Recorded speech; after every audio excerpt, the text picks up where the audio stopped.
Welcome everybody to Novara Live.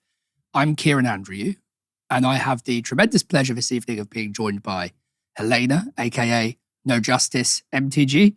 Helena, how are you? I'm doing very well. I'm lovely to join you on our first show together. Very much looking forward to it. And thank you for having me, as always. It is our first outing, yes. Very much looking forward to it as well. Coming up tonight, US tech bros can't seem to make up their minds over Donald Trump's tariffs. The Houthis have downed 3 US drones in the last 10 days. And Gary Stevenson has invoked the wrath of Andrew Tate.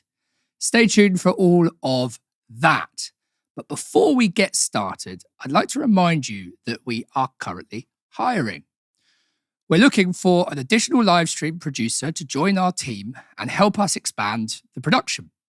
The ideal candidate would have demonstrable experience in live broadcasting environments, as well as strong knowledge of left-wing politics and current affairs. To find out more, please go to the link in the description. As ever, make sure to let us know your comments in the YouTube chat, or you can tweet at us on the hashtag Novara Live.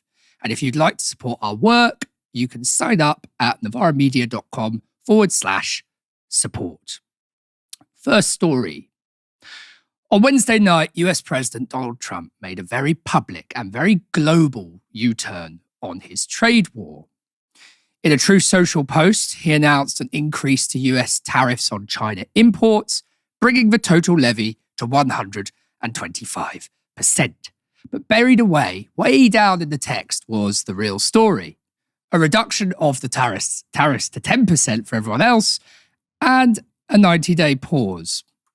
Now, the context for that change in tack was a stock market that had been in freefall since the tariffs came into force last week. Adding to the president's woes was a US bond market on the verge of meltdown yesterday as Treasury yields spiked following a massive sell-off, meaning the US's enormous debt rapidly became even more expensive to service. Essentially, the market stepped in to impose some fiscal discipline on the Trump administration, forcing the president to back down on his global tariff agenda. And once he did, the markets responded immediately. Global markets have now soared in response to the pause, with many posting record returns. But for Trump supporters, it was always important to maintain the idea that this was all part of the president's plan. This was Treasury Secretary Scott Bessent answering a question about what role the bond market had played in the sudden policy reversal. This was driven by the president's strategy. He and I had a long talk on Sunday, and this was his strategy all along. And that, you might even say that he goaded China into a bad position. They responded. They have shown themselves to the world to be the bad actors. And we are willing to cooperate with our allies and with our trading partners who did not retaliate. It wasn't a hard message. Don't retaliate. Things will turn out well. Don't retaliate and things will turn out well. Now, that might be more convincing if it was only China that retaliated. But hours before Trump's surprise announcement, the EU approved its own retaliatory package on nearly 21 billion euros worth of US imports. Today, European Commission leader Ursula von der Leyen announced this in response to the pause. We took note of the announcement by President Trump. We want to give negotiations a chance. While finalising the adoption of the EU countermeasures that saw strong support from our member states, we will put them on hold for 90 days. If negotiations are not satisfactory, our countermeasures will kick in. Preparatory work on further countermeasures continues. As I have said before, all options remain on the table. It's key to Trump's political authority that he maintains his reputation as a master deal maker, and plenty of supporters have been helping to prop up the idea that what we've been seeing is the president playing 5D chess. Billionaire hedge fund manager and Trump supporter, for example, Bill Ackman, had been publicly critical of the tariff strategy initially, begging the president to change direction. Last night, he posted this. This was brilliantly executed by Donald Trump, textbook art of the deal. Homeland Security Advisor Stephen Miller said this: You've been watching the greatest economic master strategy from an American president in history. Meanwhile, US Secretary of Commerce Howard Lutnick had this advice. Never bet against Donald Trump. Never bet against America. Behind the scenes, though, the story appears to have been more nuanced. This is from the Washington Post. From Tuesday evening to Wednesday afternoon, Trump and his trade advisors spoke to several Republican lawmakers and top foreign leaders who raised concerns about the faltering global markets and the growing concerns of a worldwide recession, urging him to do something. By late Wednesday afternoon, Trump was saying he had been thinking about switching course over the last few days. A televised interview on Wednesday morning also seems to have had an impact. The Washington Post goes on to say this. Trump watched Jamie Dimon, the chief executive of banking giant JP Morgan Chase, give an interview on Fox News at about 8 a.m. The executive cautioned that a recession was a likely outcome given the economic uncertainty, explaining that he was hearing from most everyone he spoke to that they were cutting back as a result. I'm taking a calm view, but I think it could get worse if we don't make some progress here, Dimon said in the interview, which aired several hours before Trump's announcement. Even some of Trump's closest media allies contradicted the spin coming out of the White House. This was Bill Gasparino, Fox News' senior business correspondent, giving again a pretty nuanced take. Who capitulated here and why? And, I don't want to say this because I'm a patriot. I'm an American.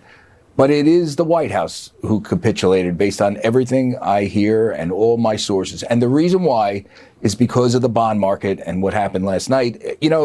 Bessent knows this better than anybody. When you have yields on the 10-year rising to 5%, stuff starts shutting down when you have the lending markets screwed up. By the way, who was dumping the bonds? Somebody asked them if it was China, right? Mm-hmm. It wasn't. It was Japan. While he was negotiating with Japan, according to my sources, who are running major money management firms that are involved in the bond market without giving up names, Japan was dumping bonds because they believed this was not a great place to do business.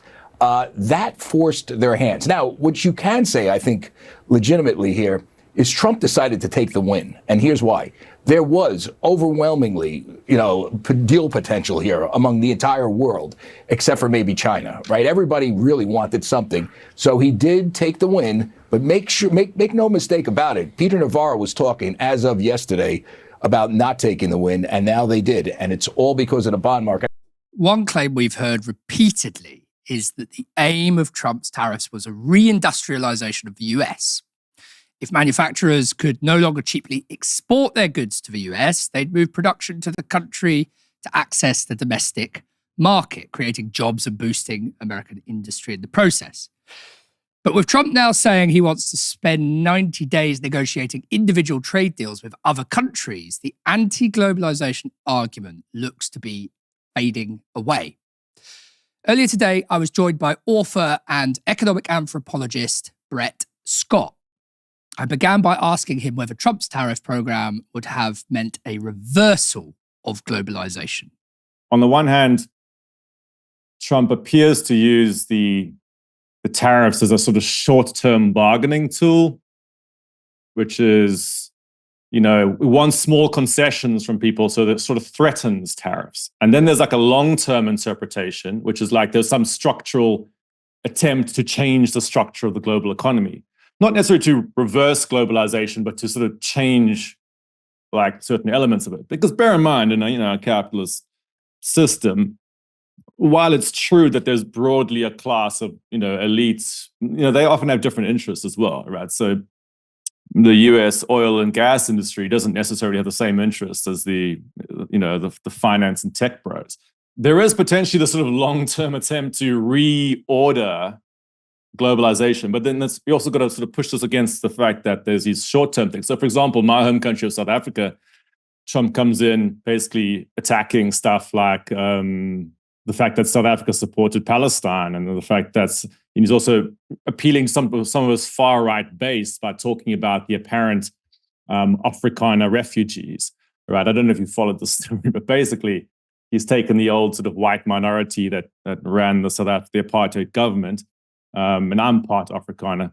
and this claim that they're refugees, and that things like tariffs and these retaliatory measures are to help, sort of reorder South Africa. But then he's just pulled the tariffs off South Africa. So it's kind of really hard to know what's happening. But at the sort of this big scale story about this apparent withdrawal from globalization, I mean, if you hang out with the kind of Steve Bannon wing of the Trump campaign, which I kind of have for quite some time because I've done lots of work on anti-corporate or maybe a sort of anti-automation type of narratives. From a left-wing perspective, but lots of the people who used to support my work on anti-automation stuff came from the sort of Trump world, right? So I've been aware of the kind of Bannon wing of the Trump campaign for like several years. I mean, those people hang around my kind of stuff, and in their worldview, they often imagine they have these almost left-wing narratives sometimes, where they're imagining this kind of pullback of globalization to protect the sort of a particular vision of some kind of like American working man in the sort of industrial belt, right? Because there's a story that, think about the sort of the left in the 90s talking about globalization being like, corporates don't care where they put their workforces. They'll just go to wherever's cheaper. They'll exploit the transnational system, and they'll screw their own working classes if they have to, right? And actually Trump kind of plays into this, or at least the Bannon wing does, where they sort of say, China has taken the jobs and now we're going to reorder the system to bring them back. And that's a story that's going on, but it's also really hard to tell whether that's the true story going on, right? My old professor is a guy called Ha-Joon Chang, and Ha-Joon Chang is quite a well-known economist in the UK who from a left-wing perspective advocates for things like industrial strategy and protectionism and stuff. But, because he comes from South Korea, and South Korea, this is part of how they integrated into global capitalism, was to do it on their own terms and to have the state protection of infant industries. But Ha-Joon will point out that if you truly want to reindustrialize your country, that's a long process. That takes decades. That's not something you can just turn on and off like that, right? And it requires a lot more than just tariffs. There's a theoretical story that they're trying to kind of pull back globalization, but if that's actually the true story, that's a long-term project. I mean, globalization's been a process that's taken decades to build, right? That integration, and you can't just like pull it back like that. And if you pull it back too fast, the economic superorganism of capitalism like bites back. Always really frustrating to have our super complex, sophisticated, and very, we think at least, moral programs suddenly picked from our pockets by the right, and done successfully for electioneering and so on. Okay, so help me out here though. If a country did want to try and correct some of the negative impacts of globalization, say, how should they go about it? In reality, it's always something quite specific and pragmatic. Like if you think about the sort of original anti-globalization movements, casting my mind back, a lot of it was, so, part of going back to Ha-Joon Chang and, who I studied under, part of one of his first books was called Kicking Away the Ladder. And Kicking Away the Ladder was basically about how the US actually used forms of protectionism and industrial strategy, basically the state actively supporting industries, to reach a competitive position in the global economy, after which they kicked away the ladder and told everyone else to do free trade, right? Through the IMF and the World Bank and what the Trump people will call the sort of globalists, right? So the sort of neoliberal establishment.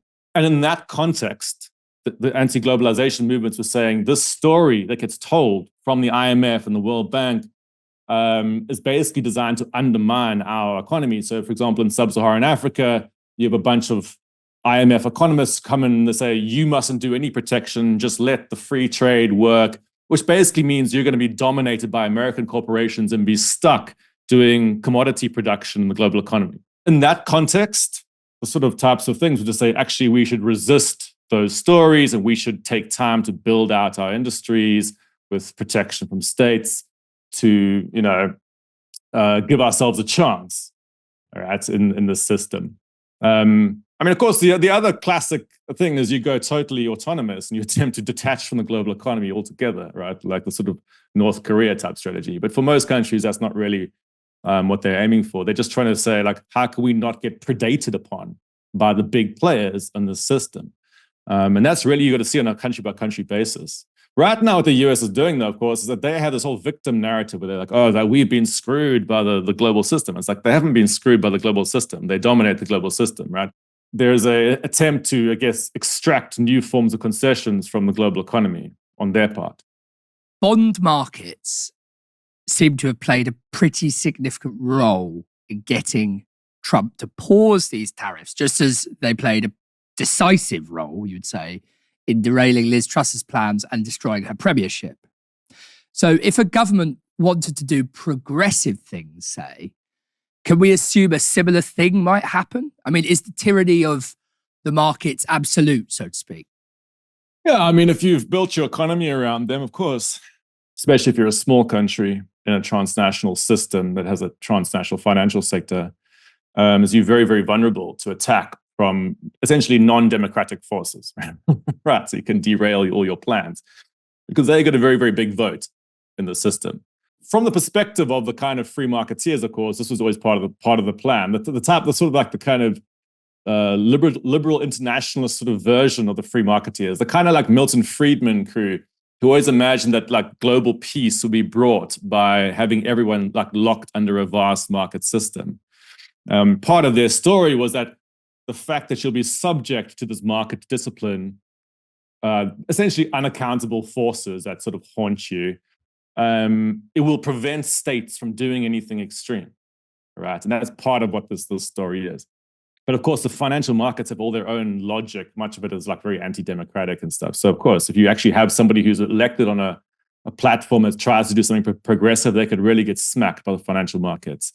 And to prevent that, you really need to have some kind of plan, and or else to sort of bite the bullet, and kind of, and this is what's going to be an interesting moment right now in the global economy is I think many people are being faced with this situation, which is like, okay, we've grown accustomed to having a certain degree of predictability to these situations and these markets, and having a certain level of integration, right? But that comes with a whole bunch of toxic elements. And people are now, I suppose, at least thinking again about saying, like, how could we de-link in various ways and potentially reform potentially more positive bonds? I mean, who knows? I'm trying to put a positive spin on this right now. But theoretically, it's a wake-up call for countries. That was Brett Scott speaking to me earlier today. Now, one side effect of Trump's tariff U-turn is that a lot of people made a lot of money. Just hours before he posted on Truth Social announcing the tariff pause, Trump posted this. This is a great time to buy, DJT. In other words, that's the one man in the world with the power to shift global markets with a single sentence, telling his followers to buy stock just a few hours before he used that power. Just a few hours later, and with the stock market climbing higher, White House aide Margot Martin posted this video of the president. This is Charles Schwab. It's not just a company, it's actually an individual. And he made $2.5 billion today, and he made $900 million. That's not bad. So there you've got a couple of very rich men who just got a lot richer. Did they heed Trump's message, or did their already vast number of stocks just rise with the rest of the market? We don't know, and maybe we never will. But someone who wants to know is Democratic Senator Elizabeth Warren, who spoke in Congress last night. Right before Donald Trump declared that some of his tariffs were off again, he sent out a message to his billionaire buddies. He posted, "This is a great time to buy," in all caps. Was that market manipulation? Was it corruption in plain sight? We need an independent investigation into market manipulation because Americans need to know whether President Trump or anyone in his administration manipulated the market to benefit their donors, all while they are working for the American people and while small businesses and those working families are paying a price. Helena, I suppose first of all, do you think it was market manipulation? Do you think that there was some evil genius behind it all along? And I suppose secondly, have we just missed our chance to reverse globalization? So with regards to the truth post that he put out on Truth Social, I think it was market manipulation. You know, we've seen from Donald Trump's latest term in office that he is somebody who doesn't care about the rules, he doesn't care about due process, he doesn't care about what is legal or what is constitutional even. And one thing that you know is part of the MAGA brand, it is this kind of this radical individualism. It's my team or it's everyone else's, this us and them narrative. I mean, obviously this is conservatism broadly, writ large. Conservatism is about in-groups and out-groups.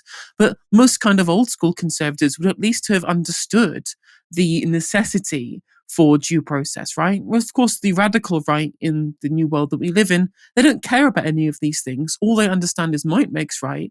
And once you get on the inside, you use it to your advantage, especially once you've cooked up this idea that there's this deep state that's undermining you, that you have this victim narrative that Brett was talking about before. When you believe that you've been wronged, you'll do anything, no matter how morally or ethically questionable, that you need to do to be able to reclaim that. Trump's followers don't really care that there's no due process here. They've thrown that out of the window long ago. This is somebody who tried to foment an insurrection in 2020. This is somebody who doesn't really care about these things. And the people in the background, despite all of the protestations from the Jeff Bezoses of this world, him trying to manipulate the Washington Post's agenda to be pro-freedom and pro-free market, when, of course, the vast majority of capitalists in a neoliberal world, none of these people care about actual free markets. They don't believe in laissez-faire capitalism. Neoliberalism is using the state and weaponizing the state for the interests of capital against everyone else. So it is the ultimate contradiction of this kind of libertarian philosophy that a lot of these billionaires claim to espouse, is that actually, they love corporate welfare. They love state manipulation. They don't want the state to pull itself away. They want not just access to it, but they want to use the levers to their own interests too.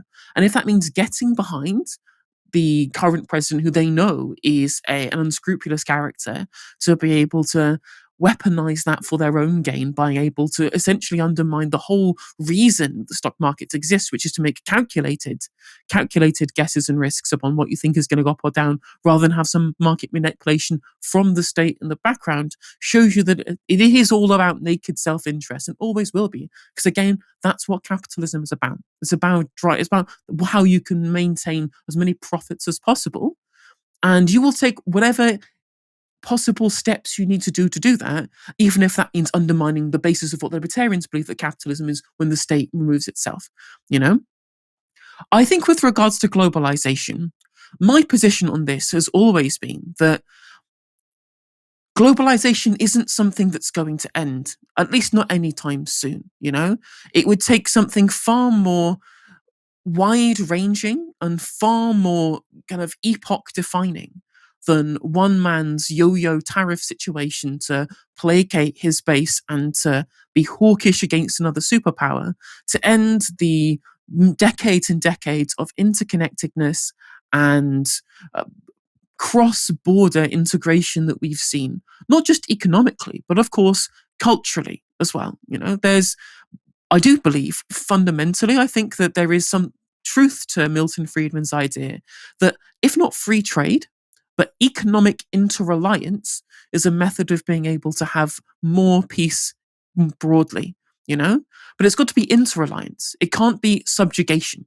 And that's why we've still seen a lot of conflict in the global south, is because they don't have an interreliance with America. They have a subjugation arrangement with America. It's why it's so ironic that there's this victim narrative economically coming out of the United States, when you've been the one subjugating the global south forever. Like, the globalization isn't bad prima facie.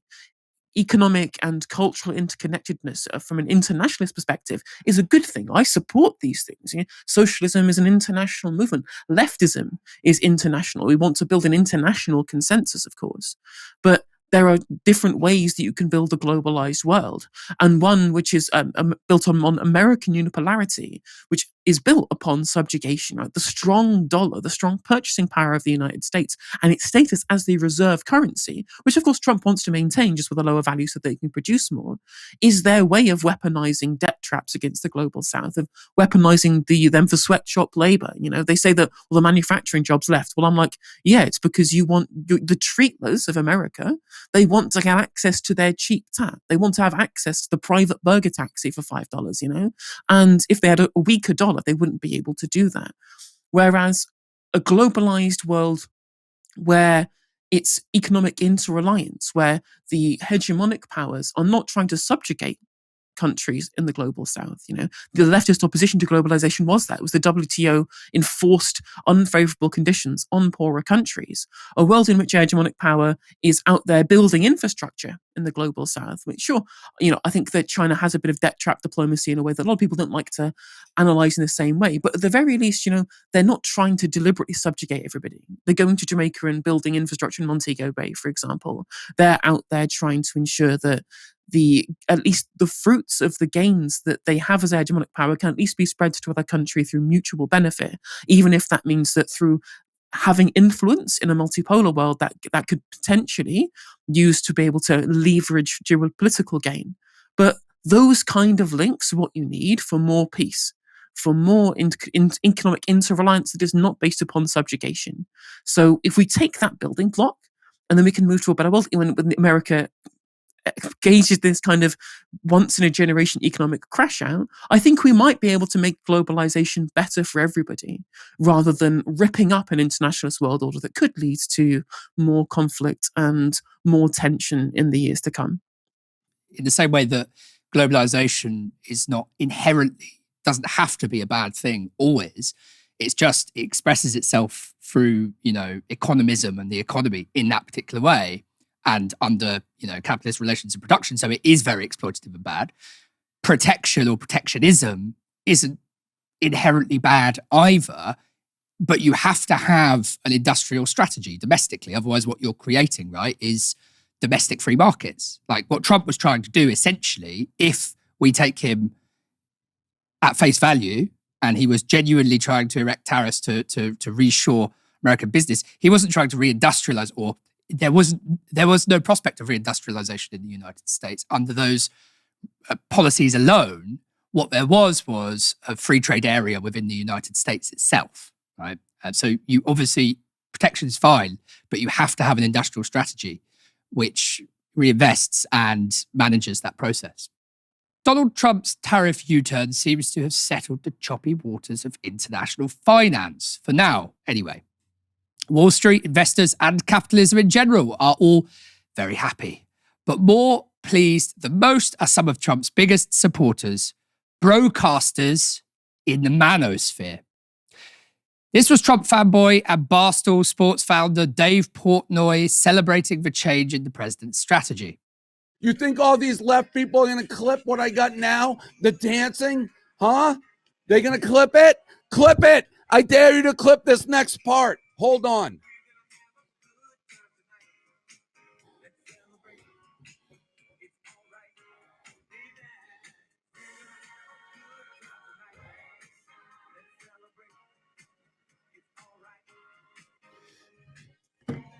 I'm up 8.2 million today. Now, Portnoy wasn't quite so cheerful just a few days ago.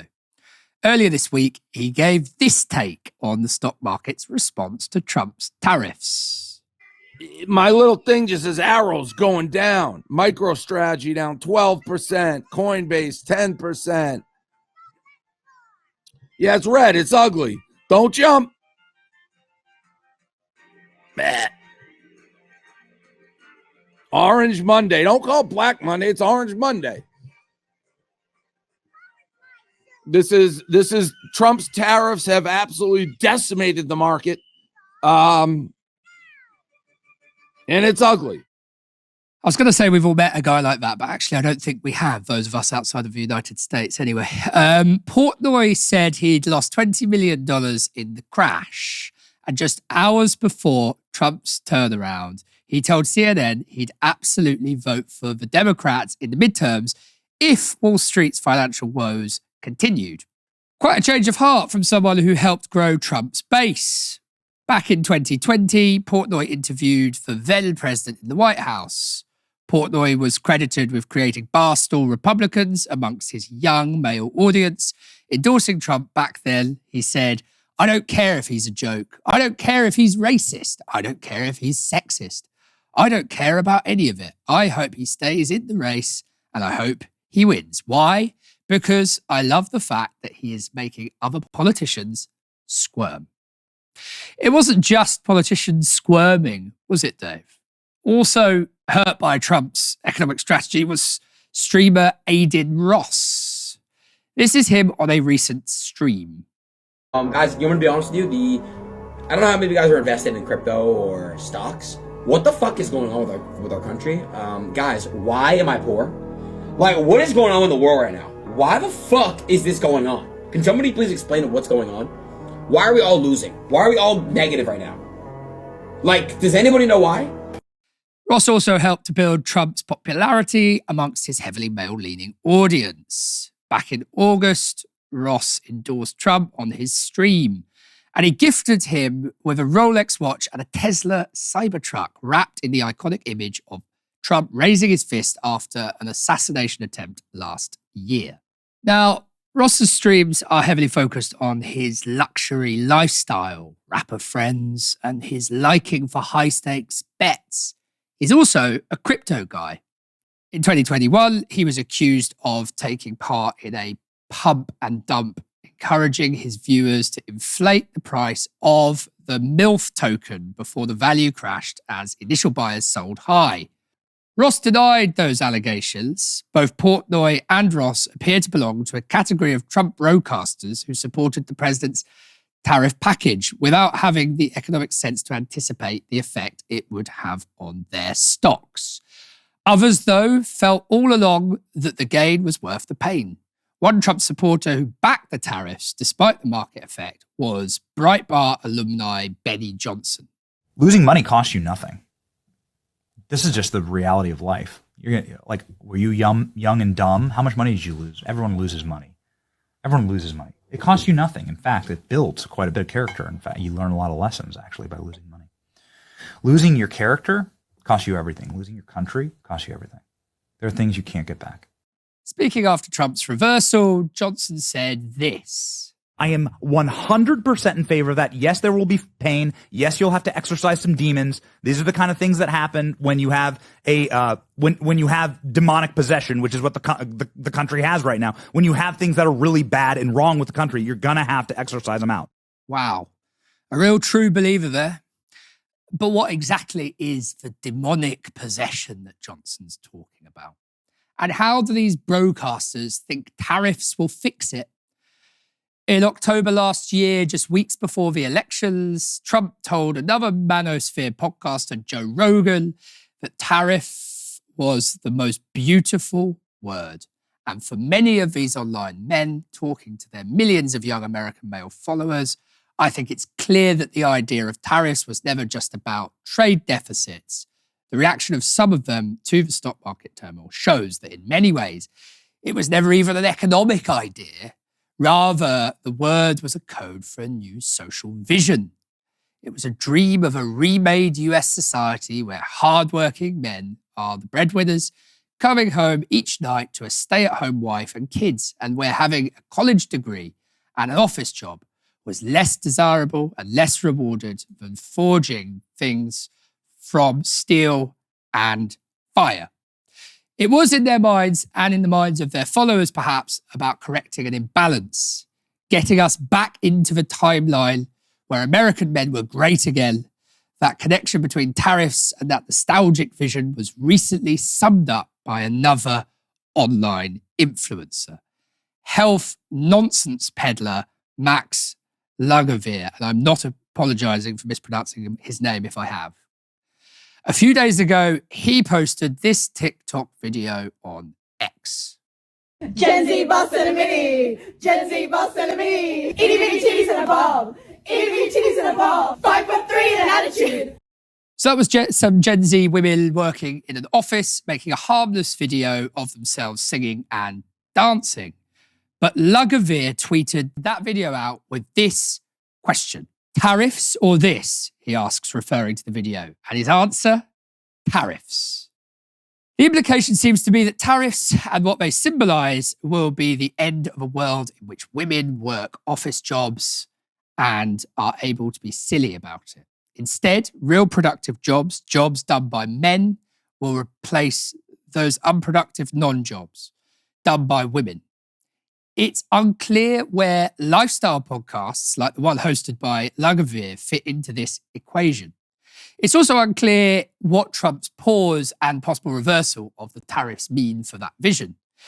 If the White House is now proposing to negotiate new trade agreements with 70 plus nations while maybe fighting a trade war with China, isn't that just a version of business as usual? And if that's right, then what happens to that vision of reindustrialization and the social shifts it promised that caught the imaginations of so many young American men? Helena, is this all about tariffs or is it about something more? I mean, what do tariffs symbolize in this context? I think you're right that it's this image of reindustrialization and this nostalgic idea of the time when America used to be great and what this means for men's role in modern society. So Batya Ungar Sargon is the deputy political editor for Newsweek, and she was on Fox News talking about where men voting for Trump comes from and why these tariffs symbolize something that's important to them. She describes herself as a MAGA leftist, which is a really interesting thing, which I basically have kind of intuited means that she's just somebody who hates woke and therefore has attached herself to Trump because of it. She's also very pro-Israel as well, but that's by the by.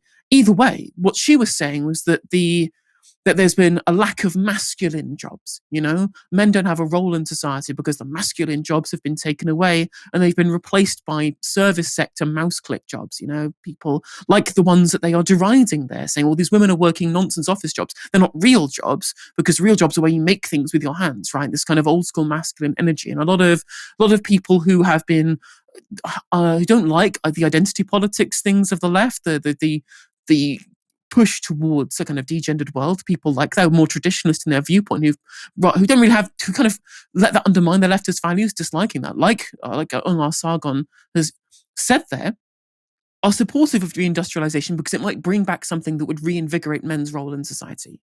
Now, of course, this underlies the fact that if you wanted to have a look at somebody who was going to bring back manufacturing and who was going to give men back their role in society by putting money into these Rust Belt communities that were so undermined by deindustrialization, well, that was the Democrats. That was the Democrats that were doing that with a 7% deficit, an industrial strategy, and targeted tariffs on Chinese imports that they were trying to beat through industrial policy, like with the CHIPS Act in the IRA. But that's by the by. But what it does is because they are so reactionary and pretty misogynistic too, towards women and the left more broadly, they attach themselves to Trump, who promised something that he couldn't deliver on.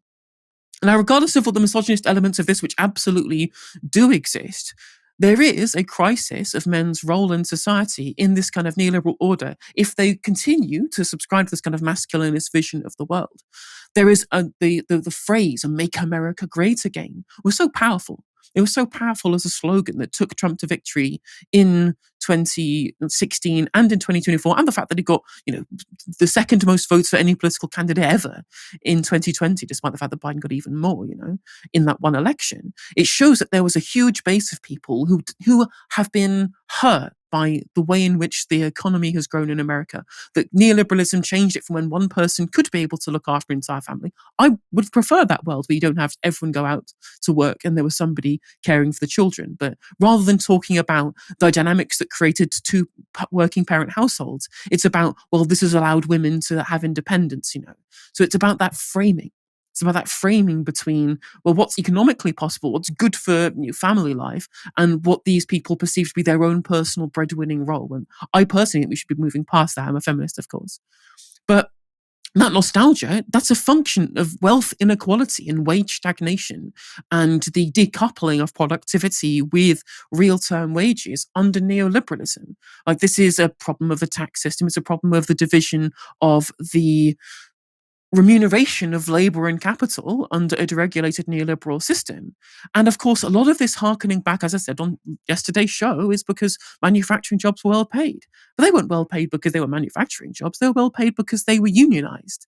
It's the trade unions being undermined through Taft-Hartley, through the deregulatory frameworks, and that was slowly being regained over time. But now it looks like the National Labour Relations Board is going to be undermined by the new administration. That's not going to help these people. They're flailing around for where they find their role in society in a world that has no strategy to be able to help them, because we've left it all up to the markets. America's the global hegemon. I mean, they do a lot of manufacturing, but that's high-tech manufacturing. And a lot of this high-tech manufacturing is automated. Like the kind of jobs that they are trying to nostalgically harken back to, they're not going away. And whilst this pretty incomplete analysis of what constitutes real work, insofar as if you make things, it's good. If you do a service, then it's bad. At the end of the day, it's about the factors of production that go into creating the end commodity. And anything that gets remuneration, any work that you do, should be remunerated properly. And they haven't understood that it's not the left that's to blame, it's not the woke that's to blame, it's not the women who they think aren't supposed to be in the position they're in society to blame. It's their boss that's to blame. It's their landlords that's to blame. And it is continual neoliberal governments for the last almost half a century that's to blame. And trade union membership amongst men is declining both in the UK and in the US. And so I was speaking to Sean Halsall from the Southport Community Independence on my stream a few months back, 6 months ago, after the Southport events. And the point he was making was that in a world where if you have a kind of populist message, which is where we're moving towards populism, you have to either there's an individualist route or a collectivist route. And the divergence that we've seen amongst the West is that women are moving towards more collectivist viewpoint, in my mind, and men are moving to more individualistic. It's the rise of the hustle culture, the crypto speculator. All those people say, well, it's just you. You can't collectively bring about change for yourself. You have to do it yourself, and therefore, of course, as Gary Stevenson points out, if you try and you fail, it's your fault. And that is leading to this crisis amongst young men. And so the solution is, of course, get these people involved in collective action and trade union bargaining. But we have to reach out to these people to be able to get them on board. And hopefully, therefore, we can show them a better way than blaming women or wokeness or the lack of industrial jobs for why everything sucks nowadays. Just briefly, because we are running out of time, I talked to you about this all evening. Do you think that Bidenomics, right? You referenced Bidenomics and some of the reindustrialization that went on under Biden, and some of the, we might call it tinkering, but around the edges, bolstering of trade unions and so on. Is your analysis just that that's destined to fail in a context where structural global neoliberalization is so far gone and so embedded in the institutions of American society that barely touches the sides? I mean, because of course you had Bidenomics. A sort of linear interpretation would be, well, that might shift things slightly and give people more of the purpose that they've seen lost under neoliberalization. Might not be anything like it was 30, 40 years ago, but it's something. And yet Kamala Harris loses the election. Part of his administration loses the election. Now, obviously, there are a whole range of reasons why she lost that election. I think we picked over them lots of times, right? Failure to connect, failure to articulate an economic alternative, et cetera, et cetera. We know that. But I suppose, do you think that Bidenomics was just always destined to fail in the kind of face of the challenge around deindustrialization, neoliberalization over 30, 40 years? I think no, absolutely not. I think that its failure was that it happened at the worst possible time. They moved from a kind of more austere, not austere in a European sense, but comparatively a kind of economic model under Obama and Trump towards full employment economics. We saw the record low unemployment in the United States as a response to fiscal expansionary policy. We saw bottom quartile wages outpacing inflation for the entirety of the second half of the Biden administration, right? It's why I think that the Democrats didn't do as badly as most other incumbents did during that period, where we saw incumbents lose basically everywhere apart from Mexico and Spain in every election in a post-COVID world, right? I think it was just unlucky. As myself, I believe in full employment economics economics, and I believe in what Janet Yellen described as modern supply side economics, which is kind of a way of trying to suggest modern monetary theory, where it's all about productive resources and how you use fiscal policy to marshal them moving forward, which is what the Biden administration did, which is important to understand as well, that they didn't do it because they wanted to, they did it because they were forced to, because Bernie Sanders was head of the Senate Budget Committee as part of their negotiations in the background to make sure they had his endorsement in the run-up to the election. It was leftist entryism into the party that meant that they had to form some kind of economic unity on policy, that we got the concession over changing from austere politics to full employment politics, abandoning the idea that you need to get the debt under control. Because, of course, if you have a growing economy, which America was, the most fastest growing economy in the world at that time, it doesn't matter if you're running up huge deficits, because they managed to convert that into real resources. And you know that it was successful because even Republican members of the House and members of Congress and the Senate were running on the economic gains off the back of the Inflation Reduction Act that they publicly opposed. So, for example, Marjorie Taylor Greene, she's a representative in Georgia's 14th, I believe. They had loads of IRA funding into industrial projects there, and she ran on that being as her success. When actually, that was the administration's success. It just happens that just like every single Democrat, Joe Biden and Kamala Harris are horrific at trying to message people because they were too busy trying to corral a middle class that they didn't need to corral. They need to speak out to people. Like Kamala Harris could have said plenty more about the bad things that they did, but she also didn't extol the virtues of the good things they did either, because most of the Democratic establishment didn't believe in it because it was a position that they were forced to take rather than one that they wanted to take. And you can see the success of that strategy is it looks like it might potentially be adopted by other kind of center-left governments around the world. I mean, Mexico looks like they may do that. It looks like that's the plan for the Albanese administration in the second term if they win one in the Australian election. And we're looking at Mark Carney saying, well, actually, let's have a look at trying to build up a public house builder. Let's get the state into using money to put it into productive industry, So I think that there's a blueprint there that other centre-left governments around the world can be able to have access to. And this is only possible, as I said before, because the leftists decided that they were going to try and force the Democratic Party's hand. And Bernie Sanders had people like Stephanie Kelton advising him on economic policy to try and shift the dial on this stuff. Since March 15th, the US has launched more than 200 airstrikes on Yemen's Houthi rebels, including one on April 5th, in which President Trump said this: "These Houthis gathered for instructions on an attack. Oops, there will be no attack by these Houthis. They will never sink our ships again." Now, this is the video that Trump posted. It shows the aerial view of a group of people standing in a rectangular shape in a field in Yemen. Then a drone fires a rocket, and those people appear to be obliterated. And actually, there's zero evidence to support Trump's claim that that image shows Houthis gathered waiting for instruction. Most analysts think it's just as likely to be a tribal or cultural gathering of the kind pictured here. We do seem to live in an age where people are eager to document their possible war crimes. Despite the actions of the US, the Houthis continue to strike back. Most recently, they claim to have shot down a US MQ-9 Reaper drone over the Al-Jawaf region in the north. They also claim to have downed a further 3 US drones in the past 10 days alone. US airstrikes, as Trump's wonderfully tasteful tweet suggests, are retaliation for Houthi attacks on vital shipping lanes.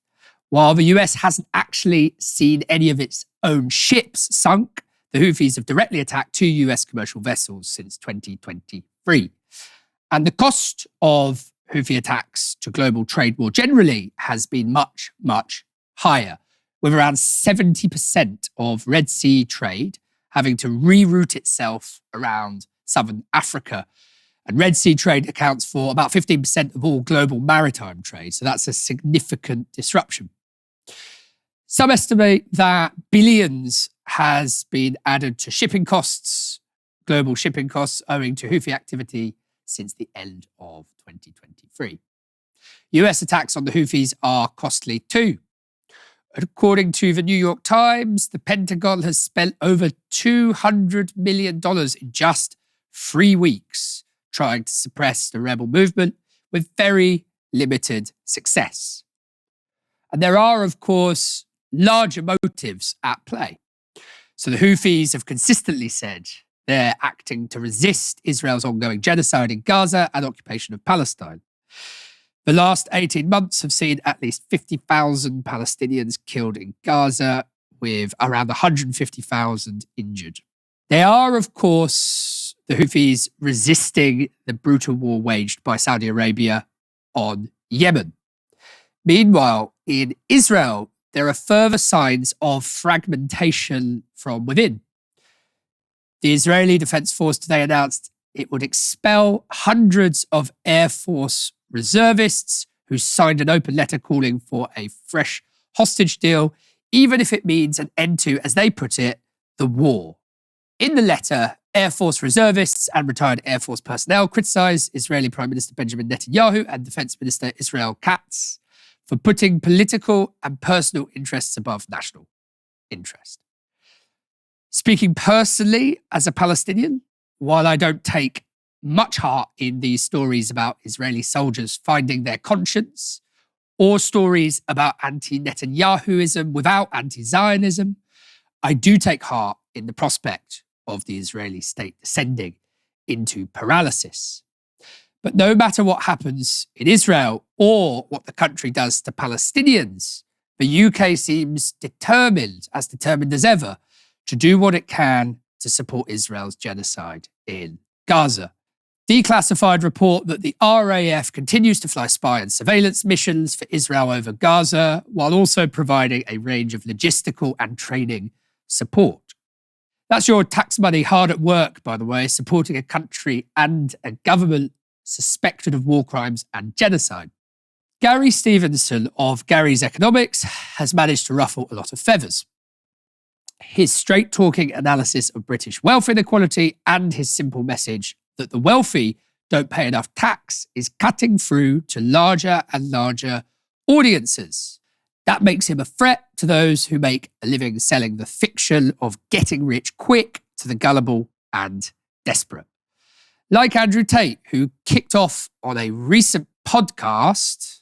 I saw some guy, I don't know his name, he was on Twitter, skinny little dipshit, begging for the government to tax us more. I was going to talk to you about him. Are you on about Gary Economics? Must be him, yeah. Is he like got skinhead? Yeah. Skinny Gary little dipshit. Stevenson. Every revolution in history began with the assassination of the tax man, not sucking the tax man off, hoping he taxes you more. That's not a revolution. Right. That is garbage. And the fact that he thinks giving the UK government any more money when they do nothing but waste it. They have hundreds of billions for Ukraine. Hundreds of billions for Ukraine. Why? Because they launder it. So he thinks, let's give the criminals who steal all the money more of our money and maybe it'll all work out because our kids need a future. Yeah. There's no future as long as you're dealing with crooks, sir. And if you think you could tax rich people, you're also an idiot. Right. Because let me tell you from a rich person, we leave. There is no rich person on the planet. Or restructure things. Or restructure things. That's right. I can restructure my life and still visit England and enjoy England while having my wealth elsewhere and not pay the taxes. Yeah. So he obviously doesn't know very much for an economics fucking whatever he's supposed to be. Interesting though, because I actually think if you listen to a lot of what he said... I think he works for the fucking Matrix. I think he's been paid. I think they've put him somewhere, they've put him in. Think about this. Let's analyze this. Like professionals. Let's be professionals. Go on. Labor come in. Yeah. They're going to put everyone's taxes up, fuck everyone over, remove the winter fuel allowance, and wreck everybody. All of a sudden, out of nowhere, some skinny dipshit is all over the internet begging for higher taxes just before the higher taxes come. Is this a coincidence? He's like a character in an A-level film about a villain. Gary's in the Matrix. Yeah, he's Neo. Do your research, Andrew. Gary's had the same message for years. Now, the other guy there is Samuel Leeds, who also sells get-rich courses. Of course he does. Tate went on. He says, and people say this, not everyone wants to be a hustler. Not everyone wants to have to go out there and grind. Yeah, but some people do. The world's not a perfect place. What you need to do is tell young people they stand a chance instead of what he's doing, which is convincing they stand no chance. Tell them they stand a chance. Tell them to work as hard as possible and find a way to make it out. That's what I teach at university.com inside of my school. I say, listen, it's going to be hard, but you can do it. Right. He says, no, you can't do it. Yeah. Which is going to keep everyone in poverty. And it's like what you said at the beginning of the interview about the fat thing. It's a choice. Responsibility. It's a choice. Yeah. If you accept that I'm poor because it's my fault, then it's going to empower you to get rich. Absolutely. If you blame someone else, let's wait for the government. So which mindset gives you a better chance of becoming rich? He's convincing people who don't want to work very hard that he's right. Because I've seen a couple comments and they're like, yeah, well, not everyone has the mindset where they want to grind. Some of us just want a comfortable job and to see our kids. That's great. But let me make something clear to you. The world is not a perfect place.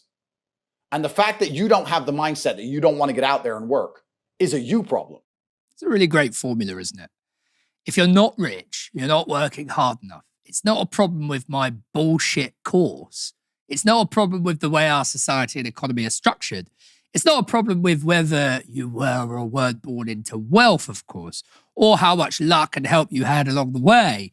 It's always a problem with you. Here's Gary's take on that argument. When I brought my book out last year, the hardback, I was at some event and I come out, I was drinking London Bridge. And I come out late, it was like 1 a.m. And some guy come up to me when I was unlocking my bike. He said, I've been watching you on YouTube. This guy started crying. On the street, right, in front of me. He's like, I work so hard, Gary. I work 2 jobs. My mum's sick and I'm trying to help. I'm trying to support and I don't understand why. And I'm sorry that I'm crying, but nobody ever told me that it wasn't my fault before. That's what he said to me, okay? And listen. I believe 100% aspiration, ambition, entrepreneurial spirit. I would never see a kid that has that and say, turn it off, okay? But the flip side of if you just work hard enough, you can make it, is if you didn't make it, it's because you didn't work hard enough and it's your fault.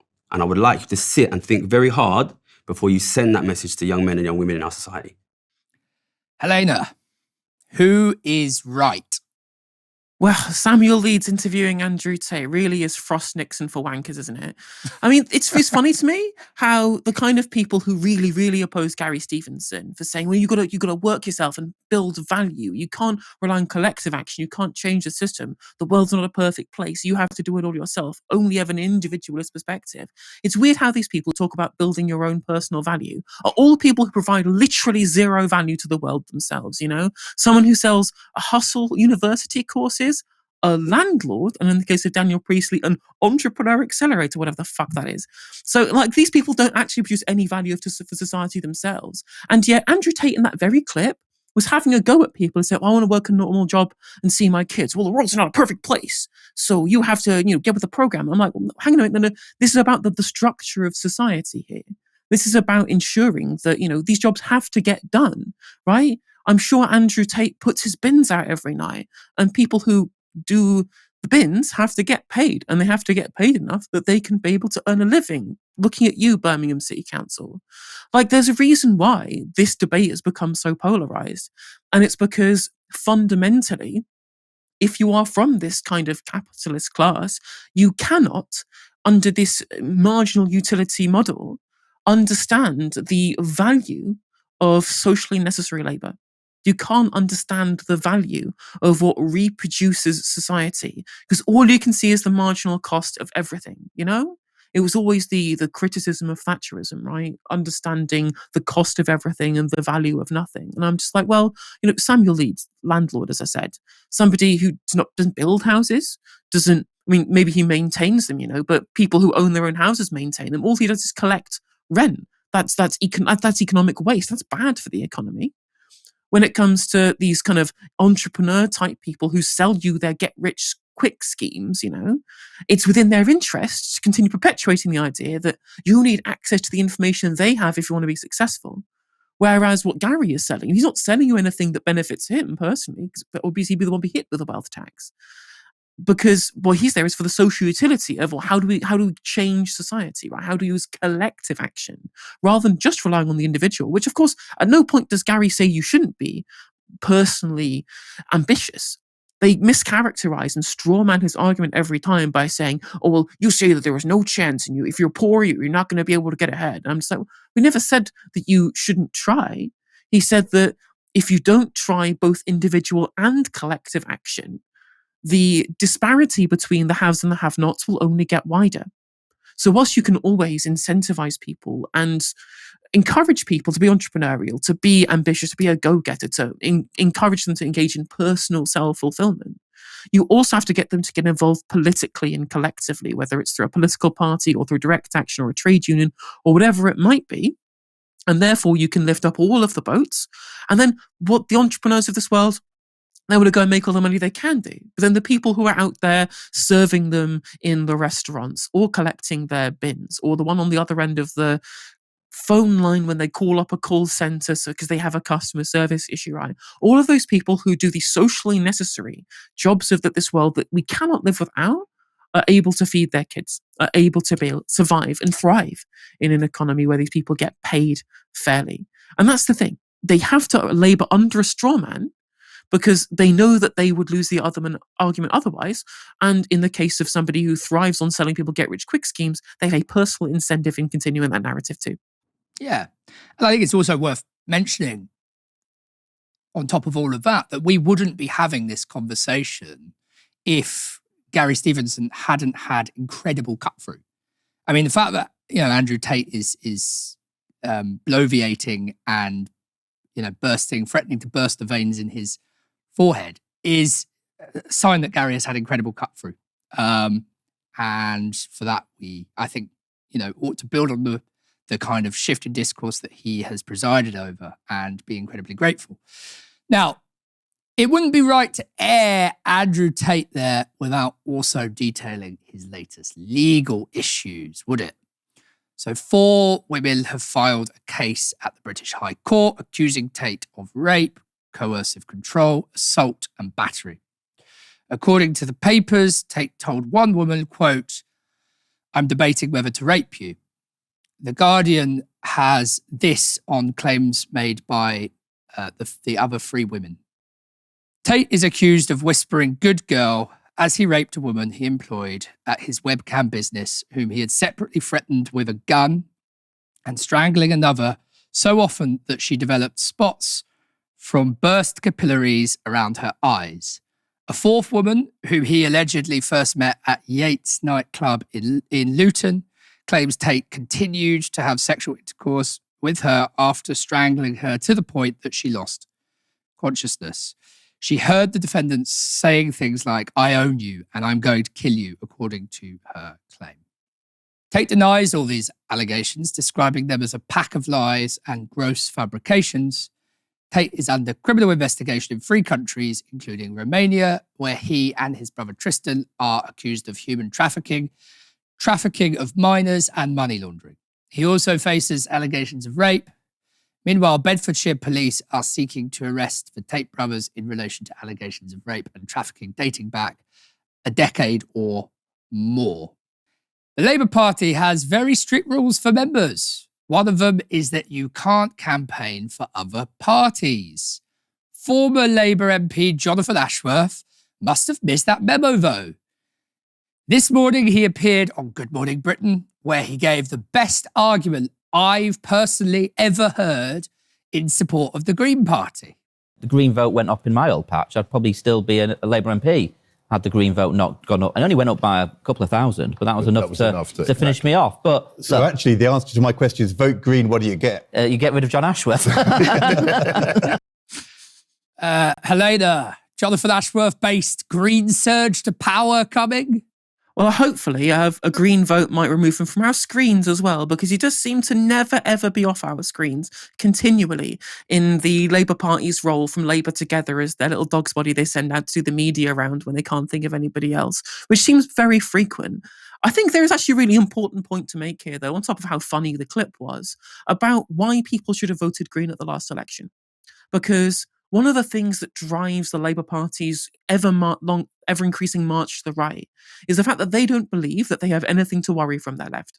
They think that the only people they're losing votes to are Reform UK or the Conservatives, They believe that that's where the Long March is going to come from. And they've been clear in saying this too. Morgan McSweeney was quoted, I believe, in The Guardian as saying that, well, at the next election, no matter how far right we move, people will eventually tactically vote for us if they're of the progressive end of the political spectrum, regardless of where we do, because we have to keep Nigel Farage out. I don't think that that's true, fundamentally. But what is interesting, what's important, is that this is a consequence of Labour's move to the right.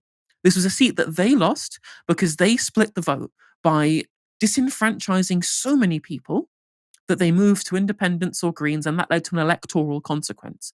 And those electoral consequences can happen across the country. They don't have to lose the seat to the Greens. As Jonathan Ashworth rightly points out there, they can lose the seat to any kind of party. But that's not what matters to them. What matters to them is whether they have the seat or not. And if they personally believe that actually the votes aren't coming back, people aren't going to stand for a right-wing Labour Party, they will abandon Labour and move to parties to the left, whether it is the Greens, whether it's Socialist Independents, or whichever party, like Workers' Party, for example, then they have to court those voters. Otherwise, they will continue to have this. They will continue to be forced to split the vote. And it's why the tactical voting campaign that happened on the kind of progressive end of the political spectrum in 2024 enabled the rightward shift in the Labour Party, because they looked at this, went, well, all of these seats we've won, the Greens are only up by however many points, the Lib Dems are nowhere to be seen because Lib Dem voters voted for it tactically, for example. Well, we have nothing to worry from the left, there'll be no electoral consequences, and so all we have to do is worry about courting the potential Reform UK dissidents from the industrial heartlands that we're trying to win back. When, of course, there is plenty of scope for similar things to happen in progressive urban seats. Even seats like Huddersfield, the Green Party are in second place. And, if they lose votes to Reform and the Greens at the same time, that's a recipe for them to not be the first place in these first past the post seats. So yes, the Greens helped remove Jonathan Ashworth in that last election. But if this had happened more often and in more seats, Labour wouldn't be allowed to be as right-wing as they are. Well, Helena, it's been a real pleasure. It's actually, as you know, it's been my first time hosting, and your hands are so safe that it's made it that much smoother. So thank you very much. It's been an absolute pleasure to join you for your first show. Hopefully, the first of many more to come. And I hope everyone in chat has a good evening as well. And thanks all of you, Novara viewers, listeners, and thanks to our production team here as well. Wonderful production team. Come back tomorrow for another live show at 6 p.m. Until then, you've been watching Novara Media. Thank you.